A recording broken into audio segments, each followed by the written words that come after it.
Hey viewers, I hope आप सब अच्छे होंगे, अच्छे से पढ़ाई कर रहे होंगे और मेरी वीडियोस देख भी रहे होंगे। मैं नेक्स्ट टॉपिक जो लाई हूँ that is component of food. और लास्ट वीडियो मैंने दिया था कम्युनिकेबल और नॉन कम्युनिकेबल डिसीज पर। अगर आप लोगों को उसमें कोई भी डाउट हुआ हो तो आप लोग मुझे इंस्टाग्राम पेज एजुकेशनल यूट्यूबर पर मुझसे पूछ सकते हो, कमेंट कर सकते हो यूट्यूब पर। और अगर आपको किसी भी पेज की फ़ोटो चाहिए हो तो आप मुझे अपनी मेल आईडी भेज सकते हो, जिसमें मैं आपको भेज दूंगी वो। अच्छा, नेक्स्ट टॉपिक जो हम आज पढ़ेंगे it is components of food, जिसको हम हिंदी में कहते हैं भोजन के घटक। हिंदी में थोड़ा सा कम समझ आता है तो मैं भोजन के घटक बोल गई हूँ। आप लोगों को समझ में आ गया होगा भोजन के घटक मतलब भोजन के तत्व या भोजन के जो भी अंग होते हैं ना, पार्ट्स, एक तरह से भोजन के पार्ट्स जो भी होते हैं। तो हम लोग पढ़ेंगे, ये बहुत ही कॉमन टॉपिक है। आई थिंक आप लोगों ने इसको पढ़ा होगा 12th वगैरह में भी, और ये फिजिकल एजुकेशन की 11th शायद 12th की बुक में ये टॉपिक है, components of food. Components of food में क्या क्या होता है मेनली, जैसे इसमें हम पढ़ते हैं जो भी हम कुछ खाते हैं ना, जैसे हम क्या खाते हैं, प्रोटीन खाते हैं, मतलब किस फॉर्म में खाते हैं, प्रोटीन की फॉर्म में खाते हैं, फैट में, कार्बोहाइड्रेट में, कुछ मिनरल्स के फॉर्म में खाते हैं, कुछ विटामिन के फॉर्म में खाते हैं। तो जो भी हम कुछ खाते हैं, जिस फॉर्म में खाते हैं, उसी के बारे में हमको इसमें पढ़ना है। इसी को हम कहते हैं कंपोनेंट्स ऑफ फूड। अब कंपोनेंट्स ऑफ फूड में आते क्या क्या है, चलिए ये देखते हैं हम लोग, इसके बारे में पढ़ेंगे। तो कंपोनेंट्स ऑफ फूड में क्या क्या है, पहला तो है मैक्रोन्यूट्रिएंट्स, सेकंड है micronutrients and third is water. इसमें हम क्या क्या पढ़ेंगे, macronutrients, micronutrients and water. Macro मतलब जिसको हम ज़्यादा अमाउंट में लेते हैं उनको हम लोग मैक्रो कहते हैं, जिनको थोड़ा कम अमाउंट में लेते हैं उनको माइक्रो कहते हैं। और वाटर, अब मैक्रो मतलब carbohydrate, carbohydrate, proteins and fats. जो भी मैक्रो में क्या क्या आते हैं, carbohydrates, proteins and fats. Micro में विटामिन्स, मिनरल्स, वाटर। जो भी काफ़ी लंबे टाइम तक चलते हैं, जैसे कार्बोहाइड्रेट वगैरह हम खा लेते हैं ना, काफ़ी लंबे टाइम तक हमारे बॉडी में स्टोर रहते हैं, तो इनको मैक्रो। जो थोड़े कम टाइम तक स्टोर रहते हैं उनको माइक्रो कहते हैं। हमने क्या क्या पढ़ा कंपोनेंट्स ऑफ फूड में, macro, micro and water. Macro में कौन कौन से, कार्बोहाइड्रेट, प्रोटीन्स, फैट्स। माइक्रो में vitamins, minerals and water. Water का फुल, वाटर का क्या होता है, H2O बोलते हैं ना, वाटर को H2O बोलते हैं, H2। ठीक है, अब इसमें हम पढ़ेंगे, सबसे पहले हम पढ़ेंगे मिक्रो, फिर पढ़ेंगे मैक्रो न्यूट्रिएंट्स। सबसे पहले हम पढ़ेंगे मिक्रो में भी विटामिन्स, सेकेंड टॉपिक हम लेंगे मिनरल्स। सबसे पहले हम पढ़ेंगे विटामिन्स। तो विटामिन्स में देखते हैं, विटामिन्स की सबसे पहले मैंने एक छोटी सी डेफिनेशन दी हुई है। Vitamins are substance that our body needs to develop and function normally. Vitamins वो सब्सटेंस होते हैं दैट अवर बॉडी नीड्स, जिसकी हमारी बॉडी को नीड होती है डेवलप करने के लिए, विकास करने के लिए और फंक्शन करने के लिए नॉर्मली।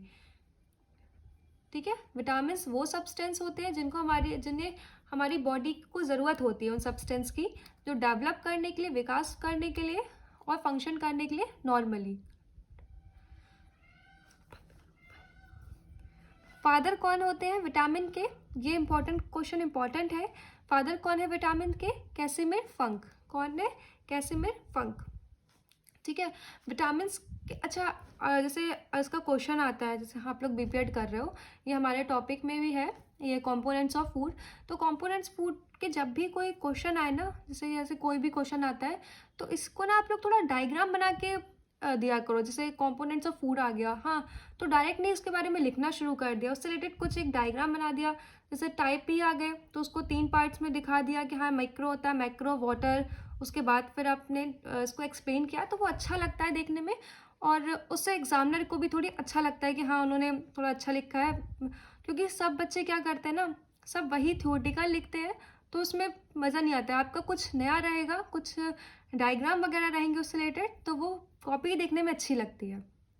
ठीक है, तो जैसे विटामिन्स का बताया, एक डेफिनेशन दे दी, उसके फादर बता दिए, कितने टाइप के होते हैं, क्या क्या सोर्स होते हैं इसके। ऐसे ही जैसे मैं लिखती हूँ ना नोट्स, आप लोग कोशिश क्या करो, ऐसे ही अपने जो कॉपी आती है आप लोग के एग्जाम में, कुछ ऐसे ही डाला करो आप लोग। अच्छा, जैसे मैंने लिखा है यहाँ पे 2 टाइप्स ऑफ विटामिन, तो आपने 2 टाइप्स ऑफ विटामिन को आप जैसे लिखा विटामिन, जिसको कुछ स्ट्रक्चर वगैरह में दिखा दिया, ऐसे दिखा दिया, या कुछ अच्छे से ले लो जिसमें एग्जामिनर को लगे हाँ तुमने कुछ अच्छा किया, सबसे कुछ अलग किया हुआ है, तो तुम्हें नंबर भी कुछ अलग मिल जाएंगे आप सबको, है ना।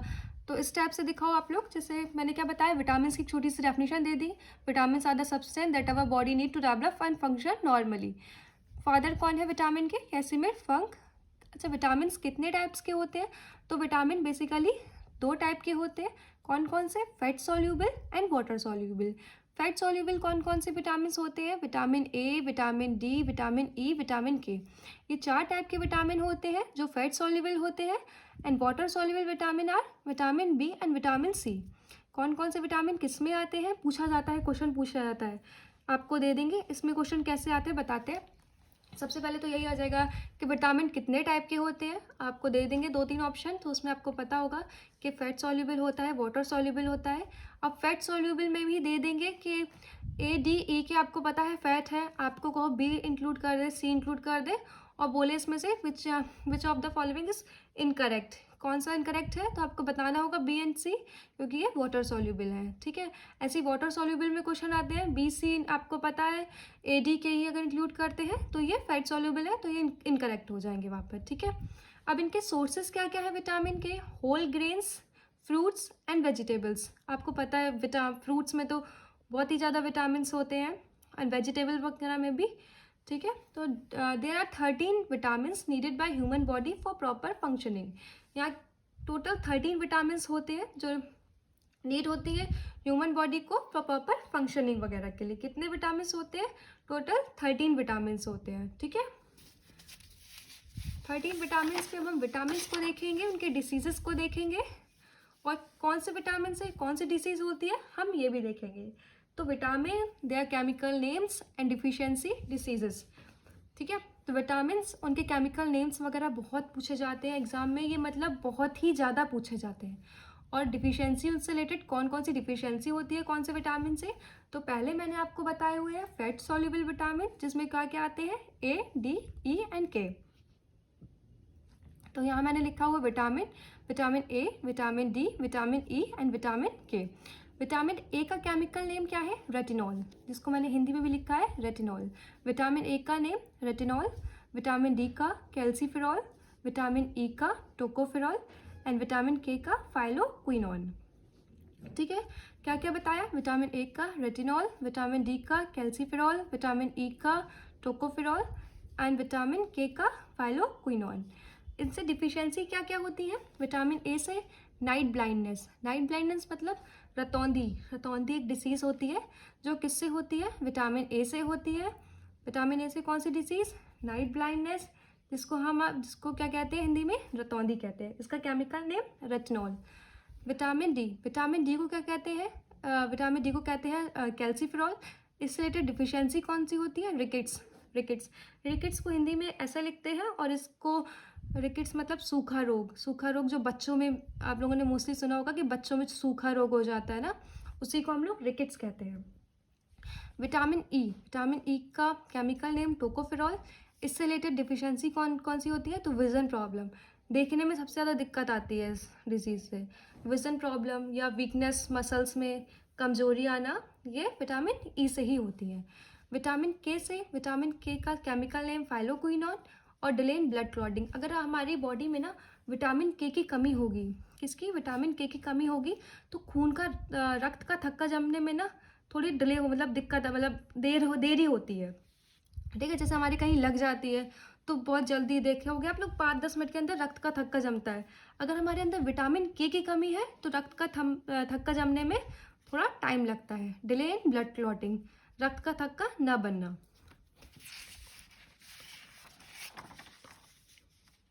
विटामिन बी1, फिफ्थ क्या है? Vitamin B1. विटामिन बी1 को क्या कहते हैं हम लोग? थियामिन, थियामिन, काफ़ी लोग इसको कहते हैं थायामिन, थायामिन, ठीक है, थायामिन। इसको डिफिशियंसी से क्या होती है? बेरी बेरी एक डिसीज़ है जो कि विटामिन बी1 से होती है। क्या डिसीज़ है? बेरी, इसको हिंदी में ऐसे लिखते हैं। Vitamin B two, vitamin B two chemical name, इसका केमिकल नेम क्या है? राइबोफ्लेविन, जिसको हम लोग ऐसे लिखते हैं राइबोफ्लेविन। विटामिन बी3 नियासिन। विटामिन बी5 को पेंटोथेनिक एसिड बोलते हैं, यानी कि पेंटोथेनिक अम्ल, हिंदी में पेंटोथेनिक अम्ल, एसिड को अम्ल बोला जाता है। विटामिन B6 को पैराडॉक्सिन बोलते हैं। विटामिन B7 को बायोटिन। विटामिन B9 को फॉलिक एसिड, फॉलिक अम्ल। विटामिन B12 को कोबालामिन। विटामिन C को एस्कॉर्बिक एसिड यानी कि एस्कॉर्बिक अम्ल। अब इनसे रिलेटेड डिफिशियंसी देखते हैं हम कि विटामिन 2 से कौन सी डिफिशियंसी होती है। तो क्रैक्स इन लिप्स, क्रैक त्वचा का फटना या इन्फ्लेमेशन इन टंग, है ना, ये रिलेटेड किससे हैं डिसीजेस, विटामिन B2 से है। कौन सी है, एक क्रैक्स इन लिप्स मतलब त्वचा वगैरह का फटना और inflammation in tongue. Vitamin B3 से डिसीज होती है प्लेग्रा, जिसका मतलब उसमें होते हैं बाल सफ़ेद होना। तो देखते हैं आप लोग काफ़ी कम एज में काफ़ी लोगों के बाल सफ़ेद होने लगते हैं, कुछ देखोगे आप लोग, मोस्टली लोगों के आजकल होते हैं। तो किसकी कमी से होते हैं डिफिशियंसी, विटामिन B3 की डिफिशियंसी होती है उन लोगों में। विटामिन B5 में पैरेस्थीसिया एक डिसीज़ होती है विटामिन B5 में। इसका chemical name pantothenic acid, disease paresthesia, ठीक है। विटामिन B6 पैराडॉक्सिन बोलते हैं। एनीमिया कहते हैं ना, एनीमिया मतलब खून की कमी। आप लोग देखोगे मोस्टली बच्चों में ना खून की कमी होती है, तो क्या उनका स्किन का कलर बिल्कुल येलो हो जाता है खून की कमी से, और उनको एनीमिया, खून की कमी हो जाती है, ठीक है। विटामिन B7 को बोलते हैं biotin, impaired in growth, impaired होना ग्रोथ में।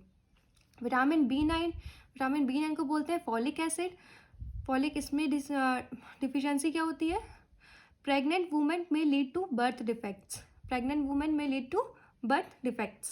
विटामिन B12 की कमी से पैरालिसिस हो जाता है। पैरालिसिस पता होगा आप लोगों को, कुछ काम करना बंद कर देता है पैरालिसिस में। और एक होता है न्यूरोलॉजिकल प्रॉब्लम, मतलब ब्रेन से रिलेटेड कुछ प्रॉब्लम होती है ना, न्यूरोलॉजिकल प्रॉब्लम विटामिन B12 की कमी से होते हैं, और पैरालिसिस। विटामिन सी से जो भी डिसीज़ होती है डेट इज स्कर्वी एक डिसीज़ होती है जो कि विटामिन सी से होती है। अब विटामिन हमने बताया कि कितने सारे विटामिन हमको फूड से लेने होते हैं, क्योंकि इनकी कमी से ये डिसीजेस हो जाती हैं। तो ऑलमोस्ट जितने भी विटामिन हैं वो ऑब्टेन करते हैं हम फूड से, लेकिन कुछ ऐसे विटामिन होते हैं जो हमारी ह्यूमन बॉडी प्रोड्यूस करती है। तो वो कौन कौन से विटामिन होते हैं, vitamin D and vitamin K। ये ऐसे विटामिन होते हैं जो हमारी बॉडी खुद प्रोड्यूस कर सकती है, ठीक है।